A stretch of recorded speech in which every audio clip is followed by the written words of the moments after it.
let's talk about the ego mind identity and what that means. I noticed recently you mentioned that it's like an AI. Your ego mind is like an AI. Explain what the ego mind is, how we can sort of understand it, and when we're working with our consciousness. Because I think a lot of times what we think the ego mind is isn't necessarily what it is. I want to let you know that you can now drop in on my self-healing class where we do a live Q&A and a group healing meditation. It's pinned in the comments below. Yeah, okay. So ego mind identity. And from a purely physics standpoint, EMI also stands for electromagnetic interference. Ego mind identity also stands for, from a purely physics perspective, electromagnetic interference. So what is that? So electromagnetic interference is everything that is broadcast here that is not our true signal. And so we get misaligned to this false signal, which creates the false character. And so when I say everything that's broadcast here, beliefs, concepts, roles, ideologies, and so-called knowledge, none of those things, if you added them all together, it wouldn't add up to one I am. The I am is infinite and contains everything.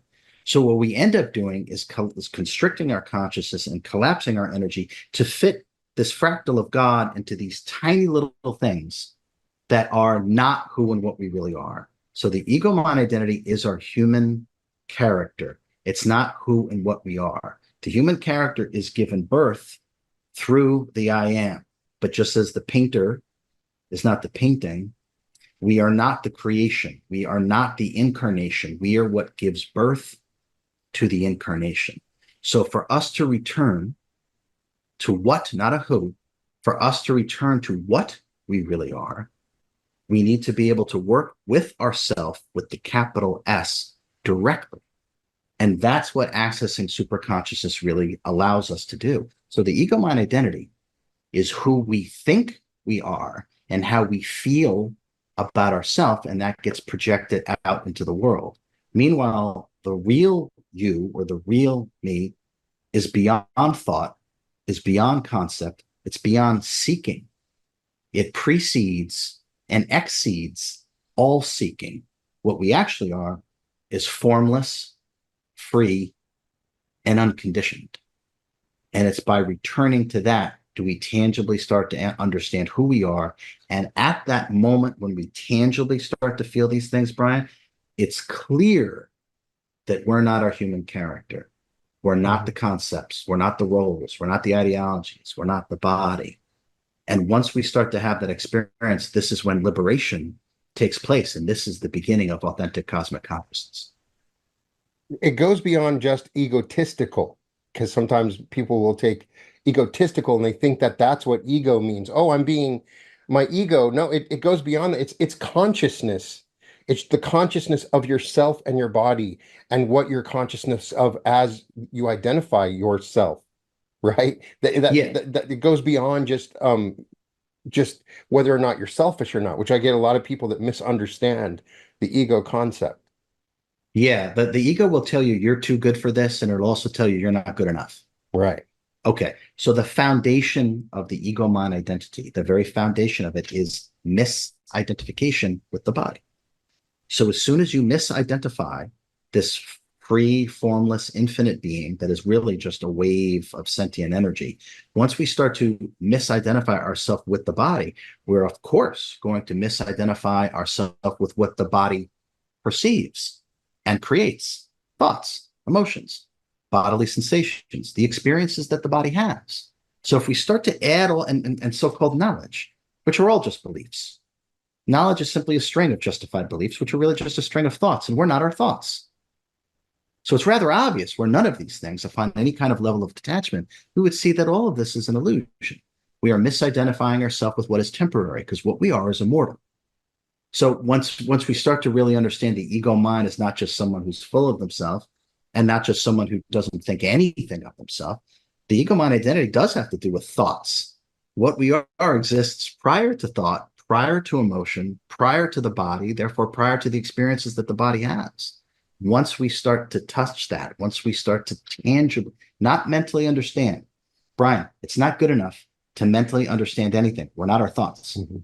It must be this, as you know, this tangible, felt sense recognition.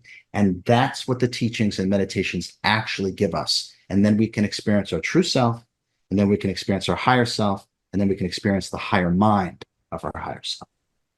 And the exciting thing about this book is that it's not something that's a long path that we can reach after 30 years. It's something that you can do literally right now. It doesn't require weeks and weeks of practice and effort. It's not something that's difficult or hard.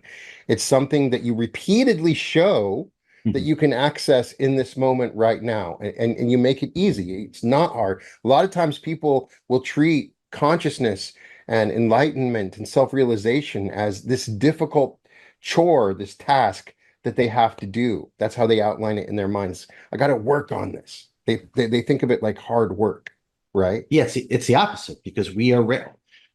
All of us have always been, are right now, and forever will be the embodiment of these teachings.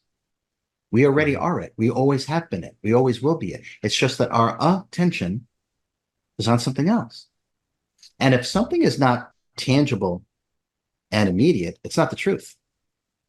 And that's one surefire way of know that you're working with something that has been mastered. Is that it's immediate. It's not some circuitous, long, drawn out. That's just mental machinations. That's not self mastery. That might be someone trying to figure it out, but there's nothing to figure out because we're already it. A dog doesn't have to try to be a dog. It's a dog. We don't have Mhm. to try to be ourselves. We are ourselves. All our effort is in trying to be something and someone that we're not. So simplicity is the height of sophistication. It's a telltale a sign of mastery. And these teachings are masterful teachings that allow all of us, just as you said, to experience these things in moments. Now, let me just add to that. The reason why we can do this now, Brian, and I always use Master Yogananda, Paramahansa Yogananda as an example, who could have taught anything. So he taught, in general, he taught Kriya Yoga. That was his thing, to bring Kriya Yoga to the West. Okay, so why did Paramahansa Yogananda do that? It's because at the time, and he left his body in 1951, at the time, the base frequencies of humanity were lower. So what does that mean? It means to get into a meditative state, one had to go through the physicality of the body. One had to put ones in all these different poses. It's almost like meditation for the body because we had to go through the body first because the base frequencies are lower and we were more identified with the gross physical. So Master Yogananda knew that. And so this is why he taught Kriya Yoga. Now the base frequencies are higher. So I can come here and teach instantaneous meditation magic tricks. I can teach instantaneous connectivity to the higher mind of the higher self because the base frequencies of humanity are higher. So it's exactly like you said. We can work with ourselves in a more elevated way faster because we're able to, because the frequencies are higher and we're able to work with ourselves in a more higher frequency way. If you are unaware, I lead a global meditation where all of us come together with a single pointedness of focus by harnessing our attention and intention, which is a massive amplification of our energy, which yields greater efficacy in terms of what it is that we desire to manifest. If you want to help change the world, literally, sign up on the link below because we're going to be doing another one very soon.